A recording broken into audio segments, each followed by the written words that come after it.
There's lots of foreign language in this poem, Drummer Hodge, and that's the point. Thomas Hardy wants us to feel like we're in an alien place. He wants us to feel we're in a foreign land, just like Drummer Hodge does.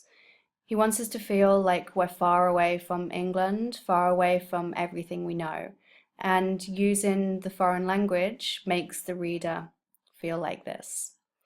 So let's look at the language in stanza 1. They throw in Drummer Hodge to rest, uncoffined, just as found. You can see that the poem starts with they, not the soldiers or not his men or not the other people who he's fighting with. It's the pronoun they, which is very ambiguous. Ambiguous means not specific. It's a little bit different from vague because ambiguous is vague on purpose. It's not accidental.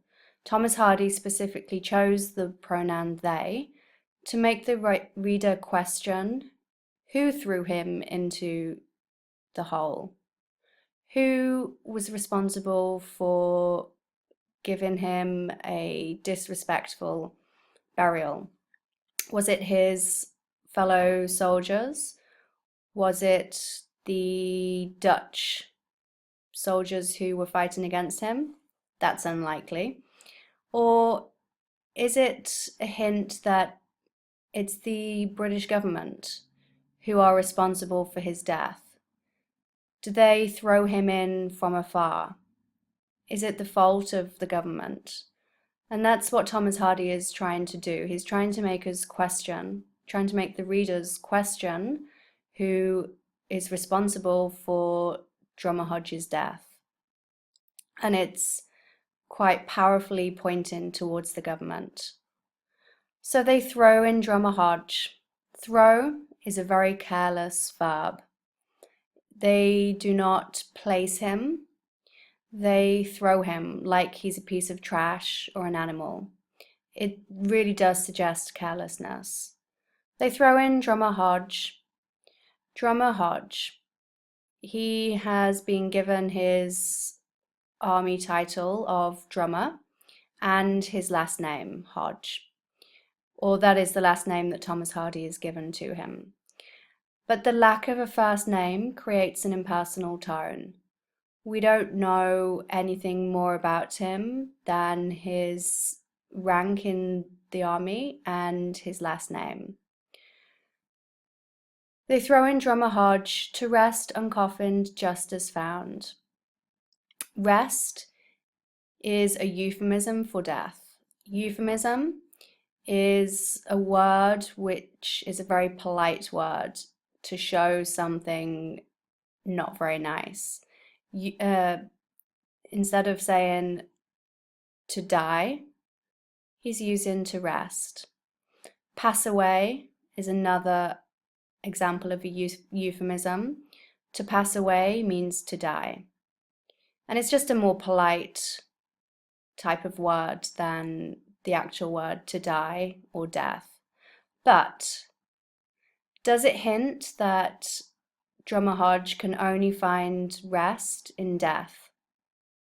Remember, he's fighting in a foreign land in South Africa in the Boer War at the end of the 19th, beginning of the 20th century. It wouldn't have been a particularly nice place to fight. And perhaps Thomas Hardy is suggesting that the only place where Drummer Hodge can find rest is in death, not in life.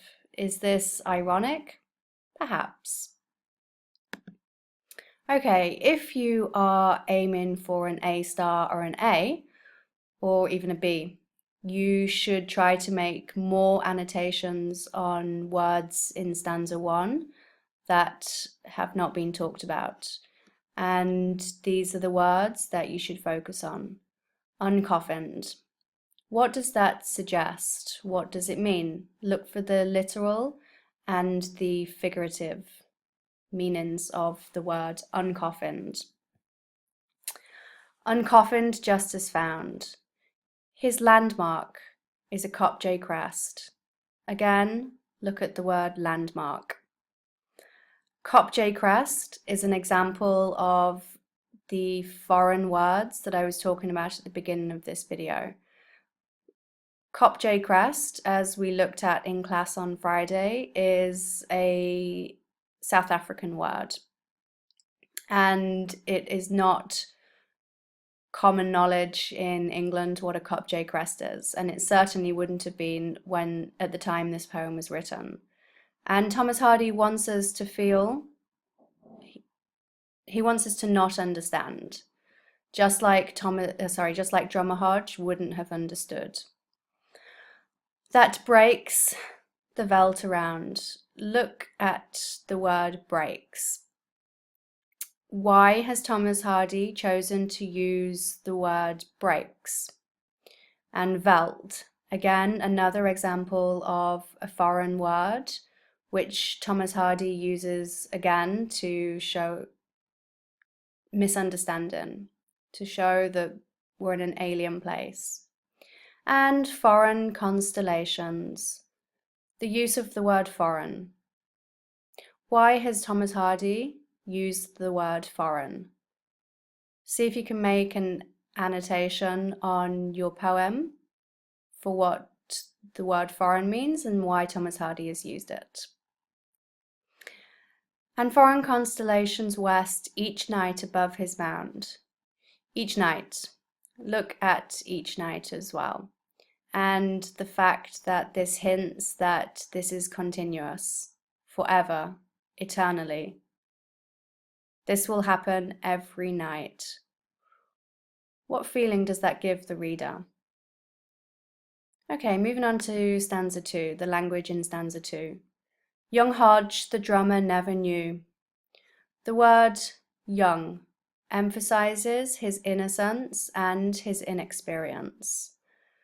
It really focuses the reader on the age of Drummer Hodge, and therefore we sympathize with him more because he's young. He hasn't started his life yet. He hasn't experienced anything. He's just a young teenager. He's inexperienced. Maybe that is also why he died, because of his inexperience. And you can see here how I have embedded this quotation into my sentence. And this is what you should be trying to do.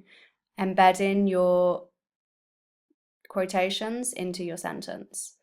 And particularly for poetry, you don't have to, and you shouldn't, quote lots and lots of words together. You can just use single words as quotations, and that's excellent to do. Single words or phrases are good for quotations in poetry. Okay, again, if you're going for an A star, an A, or a B, you should try to make more annotations on words that have not been suggested in stanza 2. And some words and phrases that you should focus on are Wessex, fresh from his Wessex home. What does this show us? Why has Thomas Hardy used this word, Wessex? What does it tell the reader? How does it make us feel? The meaning of the broad Karoo. Again, why has Thomas Hardy used this? What does it tell us? How does it make the reader feel? What is the effect on the reader? And here is another example of a foreign word. The bush, the dusty loam, and why uprose to nightly view strange stars amid the gloam. Strange stars. See if you can analyze this phrase here, strange stars, and that is linked with foreign constellations in stanza 1. Okay, moving on to stanza 3 and the language in stanza 3. Yet portion of that unknown plain. Hardy describes how Hodge would have encountered the landscape in South Africa during the Second Boer War as something other or foreign. This foreign has been taken from stanza 1. foreign constellations, and foreign in stanza 3. Grow to some foreign tree.